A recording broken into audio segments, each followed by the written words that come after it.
Good day, learner! Before our lesson, let me first introduce myself. I'm Jeferson Molina, your math teacher. In this video, we're going to discuss our lesson on gathering and organizing data. This is the second module of the fourth quarter of your Mathematics 7. And we are going to use the module developed by Marlene V. Corpus, Leo C. De La Torre, and Sheena Marie C. Mendoza of Saxarden. So let us start. The objectives of this lesson are for you to identify the different methods that can be applied in gathering data, also for you to organize and group data in frequency distribution table. Before we discuss the lesson proper of this module, I want you to answer first the activity on what I know. After doing that, kindly check your answers. The key answers can be found at the last page of your module. Don't worry, if your score is very low, this is just to test your knowledge about the lesson. So pause this video and do the activity. By the way, write your answers on the answer sheet. A few moments later. Okay, how was your activity? Did you pass? If not, it's okay. That was just a pretest. But be sure you will get a very good score in the other activities that you're going to do after we discuss our lesson. So let's go! What are we going to gather and organize again? Data. What is data? Okay, let us recall. Well, data are units of information, usually numerical, that are collected. Now, if we are going to collect data, then how will we do it? Collecting data means data gathering. So how are we going to gather data? There are methods in collecting data. We can conduct survey. We can do observing the outcomes of events. We can collect data through experimentations. Or we can gather data by reading a statistical publication. How will we conduct survey? We can do it in two ways. One is using interview method and the other is questionnaire method. When we say interview method, the interviewer will ask questions to an interviewee in an oral or verbal communication. Remember that the person who is gathering data in this method is called the interviewer, and the person supplying the data or answering questions is the interviewee. On the other hand, questionnaire method is a way of gathering data using a set of questions that is mailed or handed to respondents who are expected to read and understand them. So you're going to use a set of printed or written questions or electronic copy, like using Google Forms to gather data. Remember the word respondents. It is the person who is answering the questionnaire. Now, let us discuss the other method in gathering data, observing the outcomes of events. This is also called observation method. The data on this method are gathered by means of observation. The investigator gathers data to his subject or the person being observed. Researchers most of the time aims to focus their observation on human behaviors. The other method in gathering data is experimentation method.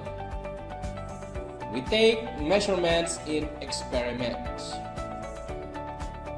When we collect data and determine the cause and effect of a certain phenomenon under controlled condition, then we are doing experimentation. So for you to understand that, let us have an example. You are going to develop a medicine for people with COVID. Then, for you to determine if this medicine is effective, you need to test this medicine to different people who have this illness. These different people are the different conditions that you want to know if the medicine is effective or not. When testing the medicine to those people with COVID, experimentation is already applied. The last method in gathering data that we're going to discuss is by reading using a statistical publication. When you're going to use journals, researches, newspapers, and any published documents in collecting data, then that is reading statistical publications. Examples of documents that we can use are the PSA certificates, newspaper, and thesis. Those are the methods that we can use in gathering data. Let us check if you understand what we discussed. Just tell if the method applied is conducting survey, observation method, experiment method, or using a statistical method. If it is conducting survey, identify if that is using interview method or using questionnaire. Number 1. Let us say I will call you and ask you certain questions about your experiences in learning about your modules. What method do you think I am doing in gathering that data? Correct. I am conducting a survey using interview method. Next situation. In your subject TLE, you are going to learn how to bake a cake. You're going to try baking a cake with different amount of sugar. Why will you do that? Of course, to know which amount of sugar you're going to use for you to bake a cake with better sweetness. Now, what method was applied then? Correct! It is experiment method. Third situation.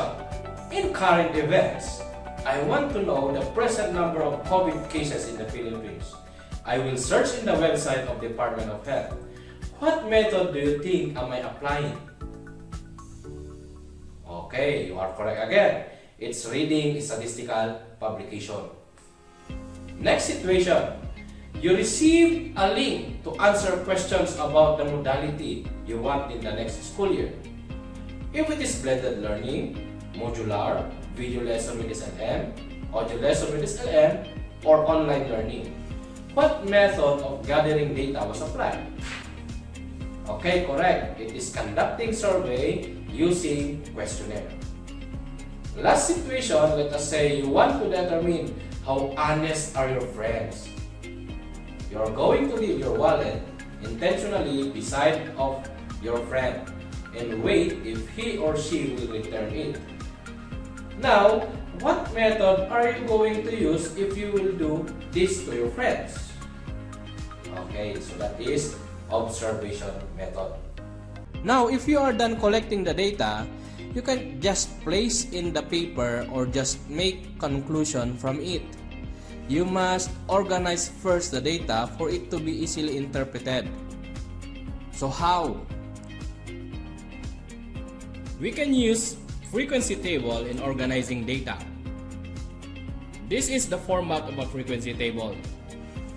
Make 3 columns. The first column is for the items or description of data. Second column is where you put the tally. And the third column is for the frequency. Remember this. Vertical part of the table is the column. So we have column 1, column 2, column 3. While the horizontal parts are the rows. In this example, we have row 1, row 2, row 3. By the way, what does frequency means in frequency table? Frequency means the number of occurrence of the data. So this table is called frequency table because it lists items and show the number of times the items occur. How frequent the items occur. Like that. Let us have an example. Let us say these are the favorite colors of the 15 students in a freshman class. By just looking the data, can you easily tell the number of students whose favorite is green, yellow, black, or red? So you need to count for you to answer those questions. By the way, the data presented is a raw data. Raw data means not yet organized. Now, what if we organize the data using a frequency table? Will it be easier to answer the questions I asked a while ago? That when you look at the data, you can answer already the questions. Let us try. So to organize the data using a frequency table, we need to construct a 3-column table. The first row will contain the label of each column. So here, the first column is the color. The second column is the tally. And the last column is the frequency. Then we insert the items on the first column. What are those items? We have green, red, yellow, violet, white, and black. Now let us tally. Let us put a bar for every occurrence of the color. For green, there are 1, 2, 3. For red, there are 1, 2, 3, 4. Yellow, there are 1, 2, 3. Violet is just 1. And then for the color white, there are 1, 2. And for the color black, there are 2. Now we write the frequency, just write the number of the bars on the tally. So 3 for green, for red is 4, yellow is 3, violet is 1, white is 2, and black is 2. Then we write the total, add all the frequencies. Now, if the total of the frequency will not tally or is not the same to the number of items in the raw data, then the frequency table is wrong. Let's check. There are how many colors here or how many responses here? 1, 2, 3, 4, 5, 6, 7, 8, 9, 10, 11, 12, 13, 14, 15. And the total of the frequency that we have in the frequency table is 15. So that means that the frequency table is correct. So if in case the total number of frequency here is not the same to the number of items in the raw data, then there is something wrong in the frequency table. And that means you need to redo or repeat doing the tallying or counting the frequency of every item. Now, let us answer a question. How many are those whose favorite is green? So there are 3. How about white? Correct. It's 2. How about black? Correct again. It's 2. And what if red? Right, 4. So that is one of the advantages if the data is organized in a frequency table. It will be easier for everybody to interpret the data compared to a raw data. Now, there are 2 ways in organizing a data in the frequency table. We can ungroup the data and also we can group the data. What is ungrouped data? Ungrouped data is when you organize the data without group or category after a collection. Example is this. There is no group of items in each row of the first column. First row is just green, second row is just red, third row is just yellow, and so on. Also, in this example, let us say these are the scores of 18 students in a quiz. The score in each row of the first column was not grouped. First row is just 5, second row is just 6, same in the third row, just 7. Also in the 4th to 6th row, there is just scores 8, 9, and 10 respectively. Now, for you to understand what a group data is, then let us discuss it. Group data is a type of data which is classified into groups after a collection. Meaning, the items are grouped and it can have class intervals. So let us have the procedure that we are going to follow when constructing a group data frequency table. Step 1. Determine the range using the formula range is equal to highest value minus lowest value. Second, determine the number of class intervals. In your case, the number of class interval is always given in the problem. Next, determine the class width. The formula in solving the class width is class width is equal to range over class interval. Fourth step, start constructing a frequency table with a class interval in the first column. And lastly, tally the corresponding number of scores in each interval. Let us have an example. Let us say we are going to construct a group frequency table of the test scores of 35 students. And we will use 6 as the desired number of class intervals. How will we do that? Before constructing the group frequency table, we need to find first the range, class interval, and the class width. So first, the range. To find the range, we are going to use the formula range is equal to highest value minus lowest value. The highest value is 40 while the lowest value is 10. We substitute these values in the formula, so we will now have 40 minus 10, and that is equal to 30. The range of the given data is 30. Next, we determine the class interval.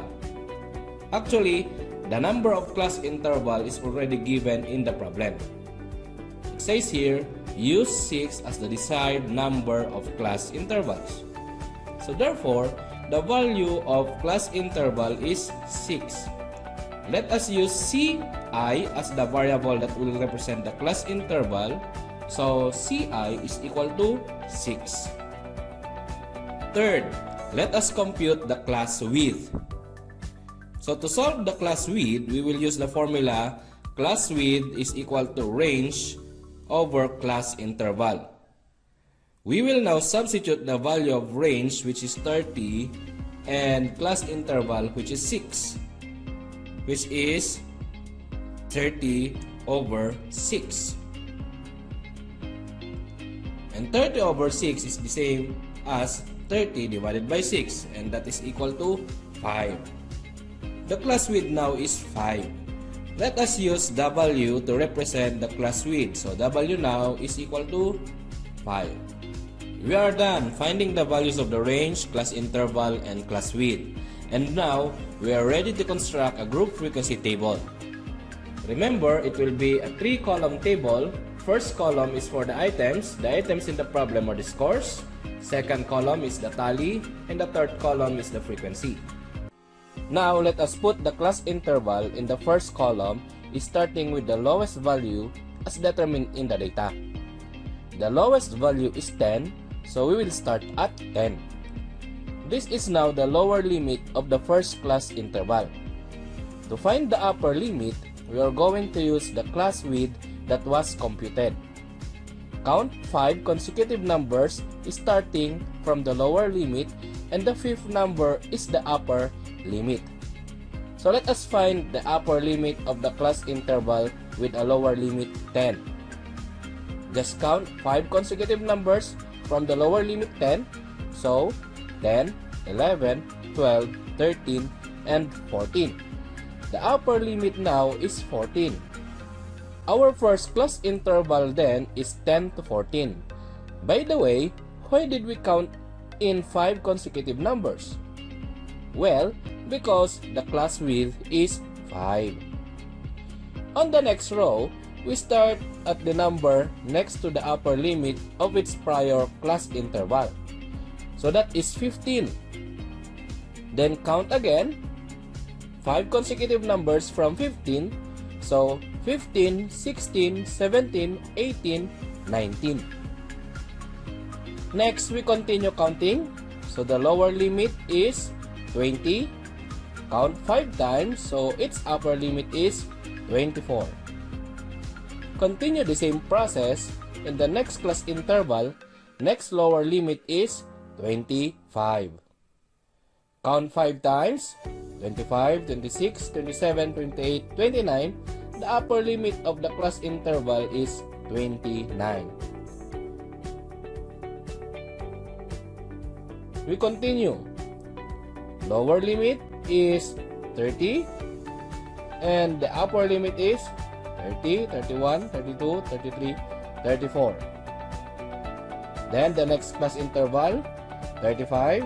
Count 5 times again, 35, 36, 37, 38, 39. The upper limit is 39.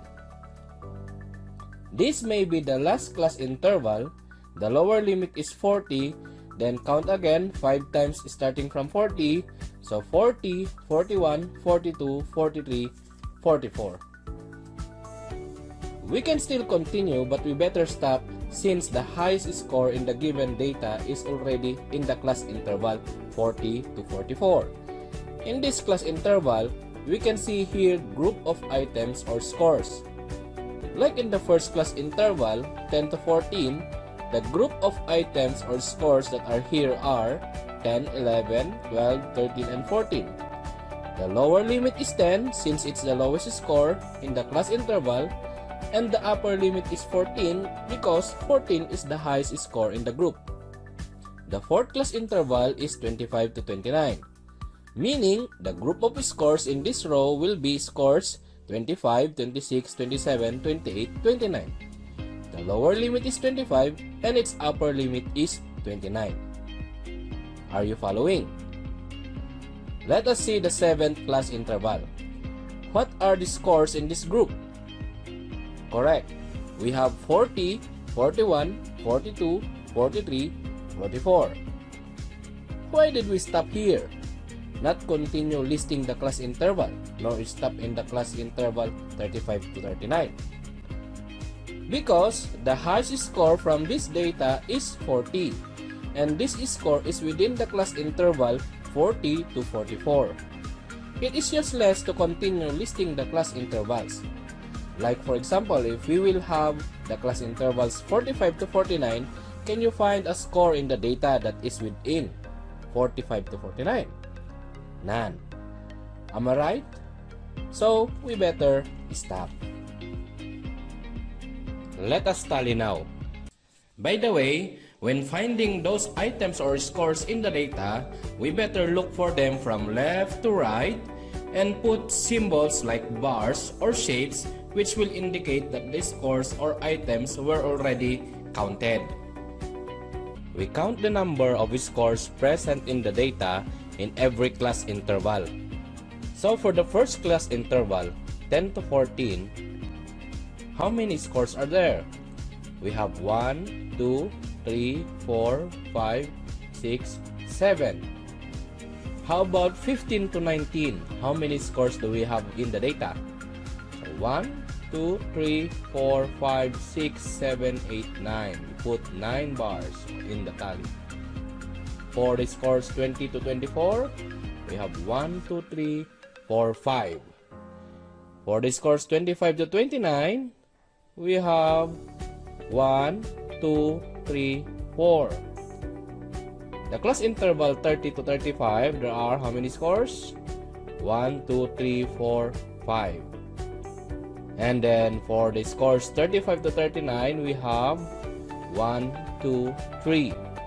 And for the scores 40 to 44, we have 1, 2. Let us write now the frequency of each class interval. So for the first class interval 10 to 14, that is 7. 15 to 19, it's 9. 20 to 24, 5.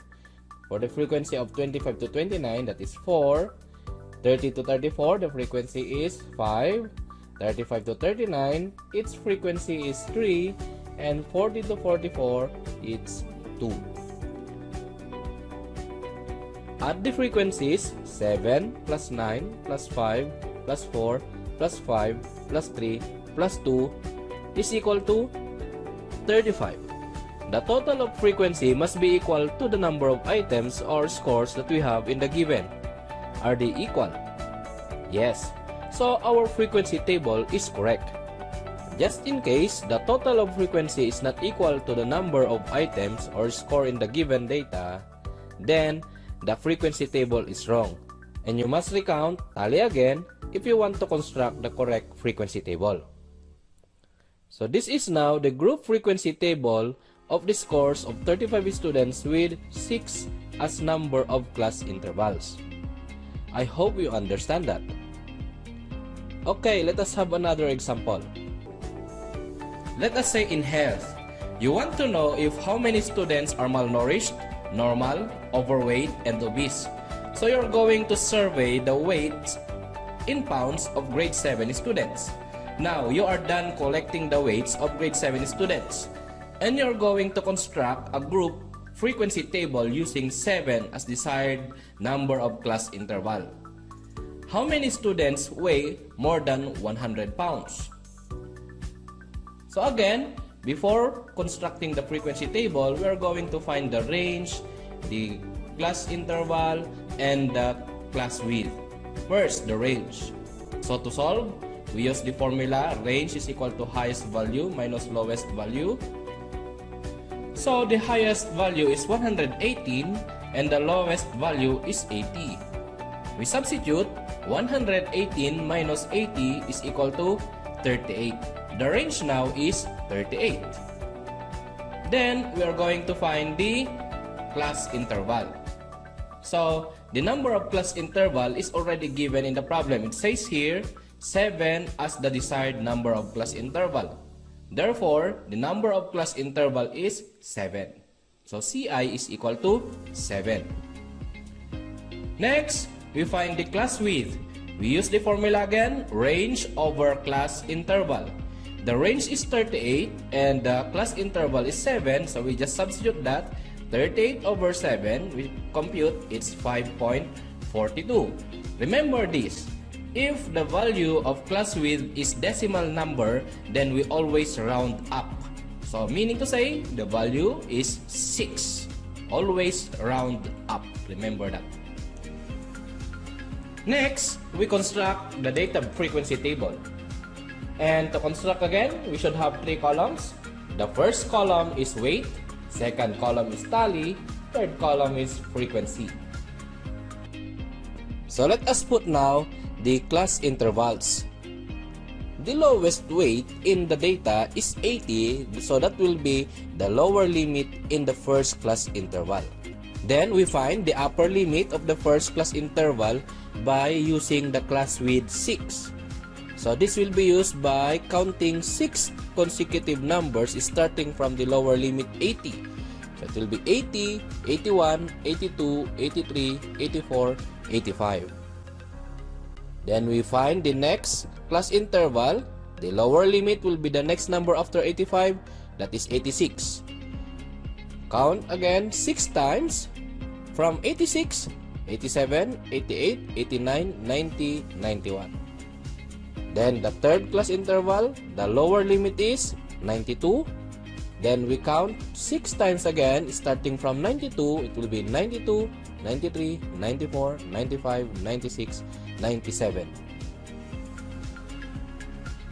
Then continue, 98, count 6 times starting from 98, 99, 100, 101, 102, 103. We do the same to the 5th class interval. The lower limit is 104, then 105, 106, 107, 108, 109. Then, next class interval, we have 110 as the lower limit. We count 6 times again from 110, 111, 112, 113, 114, 115. And then the last class interval, we have 116 as the lower limit. Then 116, 117, 18, 119, 120, 121. So if we are done writing the class intervals, we can start tallying. So for the weights 80 to 85, there are 1, 2, 3. For the number of students whose weight is 86 to 91, there are 1, 2, 3, 4, 5. For 92 to 97 pounds, we have 1, 2, 3, 4, 5, 6, 7, 8, 9, 10. And then the number of students whose weight is 98 to 103 pounds are 1, 2, 3, 4, 5, 6, 7, 8. And then for the weight 104 to 109 pounds, we have 1, 2, 3, 4, 5, 6. For the 110 to 115 pounds, we have 1, 2, 3. So there are 3 students. And for the weight 116 to 121, so it's just 1. Next, we write the frequency. It's the number that will represent these symbols or this tally.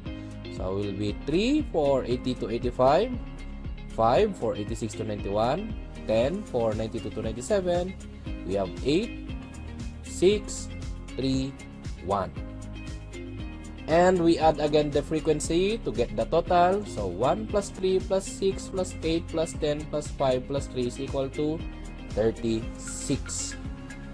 The total frequency must be the same to the number of items that we have in the data. So how many? 4, 8, 12, 16, 20, 24, 28, 32, 36. So since they are equal, therefore, our frequency table is correct. So let us answer now the question. How many weigh more than 103 pounds? By looking in the frequency table, we can see here the class intervals more than 103 pounds. They are 104 to 109, 110 to 115, 116 to 121. There, we are going to add their frequencies 6, 3, 1. So it will be 6 plus 3 plus 1 equal to 10. So the answer now, there are 10 students who weigh more than 103 pounds. So that is how we organize data. We can organize data using a group and group data frequency table. Just be careful in making a frequency table, counting class interval, and tallying. Because if you commit mistakes, even one mistake of the steps in organizing data in a frequency table, then your effort will be wasted. I'm sure you do not like that. I think you are ready now to answer the activities on what's more, what I have learned, what I can do, and assessment. So start doing the activities and you may replay this video in case you forgot something about what we discussed. Okay? Once again, good day and enjoy learning with your modules.